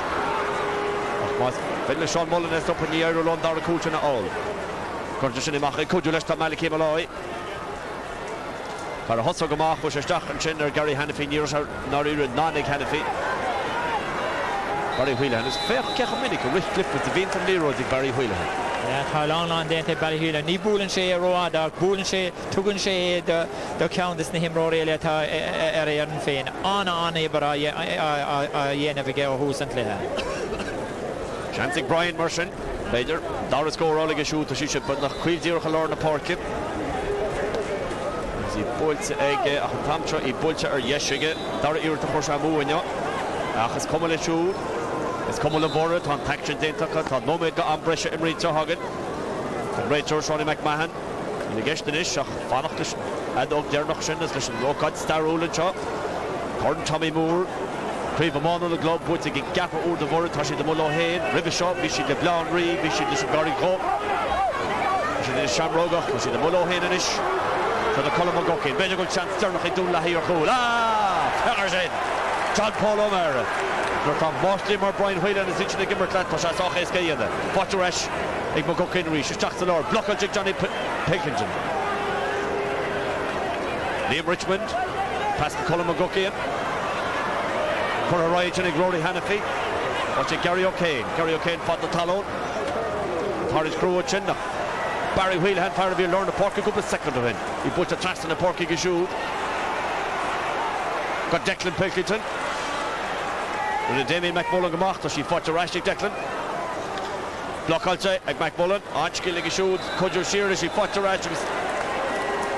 Rístel an neadóg séite ag Seánie McMahon ar líon líomhóid. Ja, bhí a charing sé ar a Genzi an sin cearcolár, taringi ar a Genzi Declan Pilkington ach fé go húntaach agus a tá bora ag gimba. Tá flic an cuirann siad isteach, an brú a cuirann siad ar an bhuirean ar an lura bhín an líróid acha, agus an sin nuair a aon siad ar an líróid có tapig agus a glúsin siad é. Sin an stíl a tá bhúinte ag peidio dóibh ó bhí siad bead a ceirh líon déag díis, agus sin an fá go bhfuil siad cumá agus atá siad. Agus Simon Wheelahan har a tras ná ar íist. An pochtú scóra tá fáte ag a siút, sé fox ír an job. Fé mar dúirtú deir an can, chósa mú, hanig sí reis agus chósa har a tras ná an Liberty. Corráin sin ag Gregory O'Kane, ach Joe Erity, léimta má mar bheith giúria. Barry Wheelahan amach, a cúidir sin Gary Cahill, Sean Ondorile, mach a fadal a Simon Wheelahan. Tam Sean O'Reilly captain go beidir nach nimroch Simon while beidir begni is lúhur a sin go droch ortú glúna point go ó hinne le hách ríbile ar na glob buitige. Sean Mullen trasna puxíar amach bromta ag Seánie McMahon. Well, tá teispáint is tóca ag bora inniu, agus caithimí go léir cogád agus í aanamh lá as ochta an ceire créamh a bheith bhuaite agus an irid sin teanamh agus tucha ag an bhuireann sin doing leis na blianta fada nús. Greg O'Kane trasna ach sin fáitigh ná Claffey. Claffey sós agus an spéis ná réir a cáilte ag a bobal sa glyfa seanis fi láthair ach bháin lucht bhora ar nó beidh sin brasásta. Archon Correa Curisteach a beidir Curisteach roádas cétá díoch trasna Brian Wheelahan. Bhfuil léamh, bhfuil aine néirún tá níos fearr ná clifa léamh ná fearsáil. Bhúilte íse leige. Bhí sin mé har taobhlín agus ná riú is go buintena le ceanóid caite. Pan a camera dóí fáil dréile an picture thug go Pedro tá an chiún, ceirtá dul riidir legan. Well, tá seanú ciúnach déhinn go bhfuin anáthe agus bhfuil sé anna bhródú las an bhena seo mar bhí sé aontainna ggé ó hús na bliana seo an rud starúil seo dhéanamh agus an istá sé déantacha agus is mór an sása bhetá áilige as an bua seo. Beidir fiú go bhecin fiúm ná go bheog ach sin mé trest na chúil idir dálín, chant beidir ag dún lethaí scóidir na cháil, dí te an tócha sin an 8 íre tá chuir mócha. Céadú le fada chanting Brian Mullins bhfuil amach sílan goil Johnny McMahon a gléachar Leroyd tá neadóg séitige tá star dénta ag Birr Iwálaí agus Pedro tá sé bhfuil tá sé níte bharic fós bhí sé toscar goil ar a bharic inis tá sé dinarró drón na párca agus tá Pedro go amach ar a bharic agus é riméadach agus cimpánach méach. A chumráidín sin leis Paul Murphy tá Pedro thuas ar na ggólaíacha dúte go bhón náire a chur fágú tíistegan an sconsin johan nach cediga dul amach ar barca agus cuma leis níos tá sé breásásta an pein bhuiil an áí bhír Birr is mar méidir sin an immert chumá a Jimmer siad tá máta lechan is díma an dain ar Gary O'Kane tá sé Gary nar immer se in gár go bhhar a wahas in jod níor an áírat an rud céine fér faoi cudhacha imráí chun lethaí ach is le Birr atá lá is siúd atá sásta tá star dintacha an gahrú úr bhuiid a géad críomh Iwálaí le trícha bliain a nídeag nichas a héan ó hinna le tá cúig clifa canis na glob imriacha agus tá ceahrú cantíúach butacha an scóir dearnach an seo Birr Iwálaí hinna nídeag do lethaí intrama náid a héineag. Well, Niall Claffey and Sir and Taobhlín alum. Niall, how does it feel to be a history maker? It's grand. Haven't thought about much all week history because we're afraid if we get too uptight about it. Today now we can talk about it after today's game. The lads played well, the forward line been working well all year for us, and as you see again the scoreboard have done their job once more for us. Yeah, exactly. I suppose when the goal came, it was over really at that point, wasn't it? The last 10 minutes were fairly pedestrian. At half time we said if we get a goal that could wrap the game up, but Dunloy fair juice from there. Started off very well in the second half, got 2 or 3 points from frees. Disappointed about that got from frees, but that's what happened. But as long as we kept on keeping 4 points ahead, if they got a goal at least we had a point ahead to recover.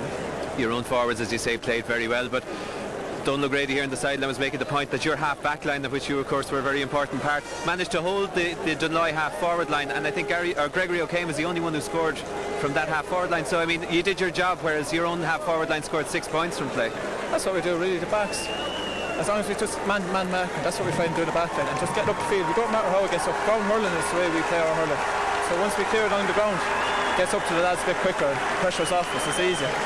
Well done. You look as you're hardly out of breath. Thanks for talking to us. Declan, well done, Declan. Fantastic. And 1-2, I think, from yourself. I mean, was that as good? You were there, of course, for the 4 wins, so you're a member of an absolute elite crew. So what's that like for you? It's just delighted now, you know. It's a serious sport team, and it's an honour to be hurling. That's all it is now at this stage. What about with Padjo? Meant a lot to him. You could see him coming in with being brought on the show. He broke down last night with a meeting because he had to sit in the stand. For a fella that loves the game of hurling, it's a pity he had to sit in the stand, but they're the rules, and we've done it for him today, and he's a happy man tonight. And the word on Dunloy, I mean, nothing seemed to go right for them, even though that she played particularly well, of course. And here's your goal. You could just maybe talk us through that first. 65 from Brian Whelan. I think the goalie fumbled it or came off the crossbar and just broke. And a good corner forward, just standing there and put the ball away. You know, it's lucky it broke to me. It could have broke to Simon or anyone. But again, maybe it was you made those breaks happen for you, really, didn't you? We're in the right place at the right time. You know, that's what the game is all about.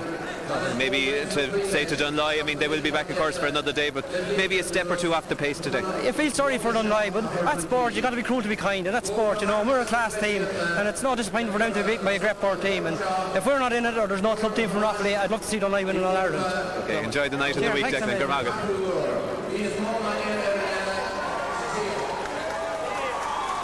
Sullivan and corner Gary Hanavy, Parham or Deuce, Erie or Donald Ford and Shaw, Leach and Imra of Runner, the man of the match award of Runner, an Erin an Monaghan's Far and Shaw and you, Octash and Shaw and Ekilum, Gary Hanavy.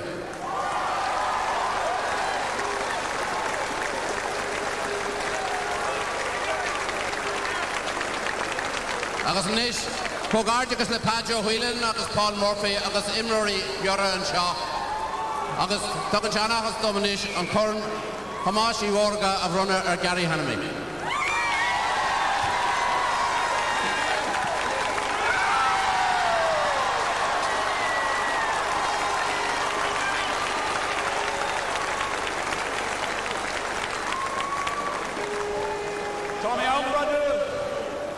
Sabayan Sean Yu, her son Birr Intok Birr, Ecturta Waya and Kern Tommy Moore, Arashka Birr.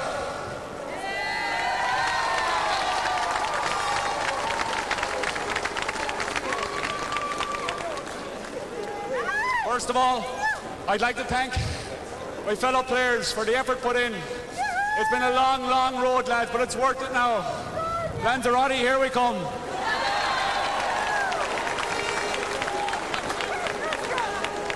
This is a historic day for Offaly hurling. For the first time, an Offaly team has gone top of the Roll of Honours list with 4 All-Irelands. It's a proud, proud day. We have been supported by every club in the county, and everyone should feel part of this. This is a great win for Offaly hurling.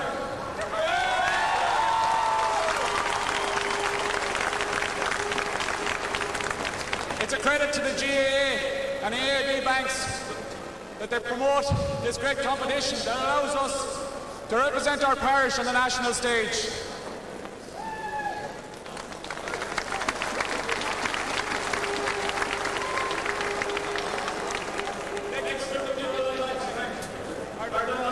Sean a footloop Derrenach and son Gary Hannafy Oamon the Globe na Bliana Shaw. Lanzarote, here we come with their captain Birr Bemidna Rash Trajan Brishisha Lehamachti Ibel Sean score a Kriachnik Klehek Hanish Ravila Sahen La Bue Crush Williana Kimi Trajan Brishisha.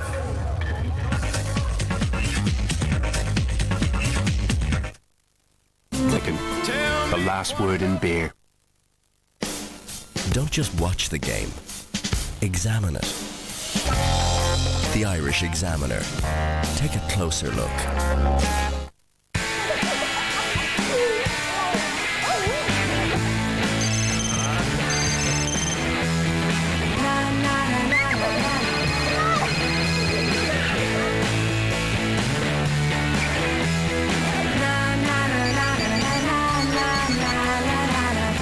Wherever you happen to be, Meteor has you covered where and when it matters most.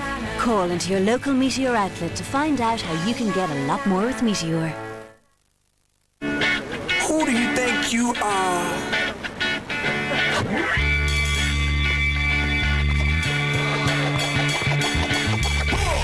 I mean, this is who I am. As if anybody's getting kicked, it's gonna be you. Yeah.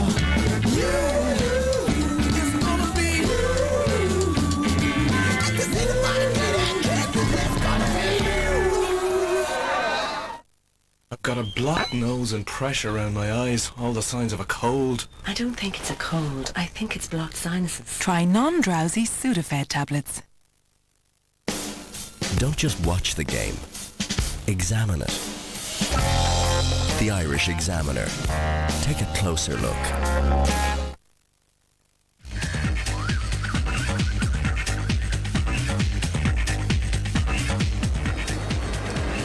Seansorga Colin Corkery and Cleha Choramú Rov Leano Hins Cleha Canish Pella Beshe Shoot a Luric Dieltish and Shot Tranuna. Ach Lumansar and Tavlina Tan Vert a Via Ganis and Sotranuna Viola Berta Anna Vorala Hasavurin and so Paul Murphy a V Era Davlina V Pajo who is Sua Agasita Sak Pajo. Well, how does that feel? 4 years, 4 wins. It's an unbelievable team for the an unbelievable Birr team, isn't it? It's a fabulous team, yeah. Our performance again today, second half, grown hurling. That was the plan. We do a lot of grown hurling. We played it simple. The first half we weren't wonderful, I thought, but we done well enough the first half as well. But it's a great feeling to come to Croke Park and win Ireland Club final, you know. It's an unbelievable feeling. I know you felt wrong that you had to stay in the stand, Padjo. What was it like for 60 minutes? Terrible. Lucky enough I came down. I probably get nurse pension for that, like, you know, but however, like Paul and myself have worked together well all the year, and we've been there for 2 or 3 years together, and we have a great backroom team, like, you know. It's a professional basis we have it on, our backroom team, you know. Everybody's there to give a hand out, and like Paul, Dave Docker and Paul going in his own today, but he done a great job on the sideline. We talked to each other a good bit. It's a fabulous win. Yeah, what was the advice to Paul? Because obviously his job today was a hell of a lot more important perhaps than it would have been other days. The most important thing with our team is to keep at the boys. If they make a mistake, go up and tell them out straight. Give out to them. They know they when you give out to them, that'll do better next time. And that's a simple thing we do the whole time, you know. Right. Another couple of All-Irelands left in this team? if we live long enough, I suppose. All right. Thanks, Padjo. Paul, congratulations. That was fantastic. And the unsung hero maybe of today, not a lot of people would have seen you before today, but if today's victory is anything to go by, you'll be a hard man to get away from that sideline. Yeah, well, I've been working with Padjo for the past 3 years. I was actually hurling with the club right up until 3 years ago. Lucky enough, I got an opportunity to play in 2 All-Irelands previously. I was on the board team that played against Dunloy here in 95. Lucky enough to score 2 goals myself that day. I was marking Gary O'Kane. Yeah, it's been a fantastic, 3, 4, 5 years. You can go back as far as 10 years.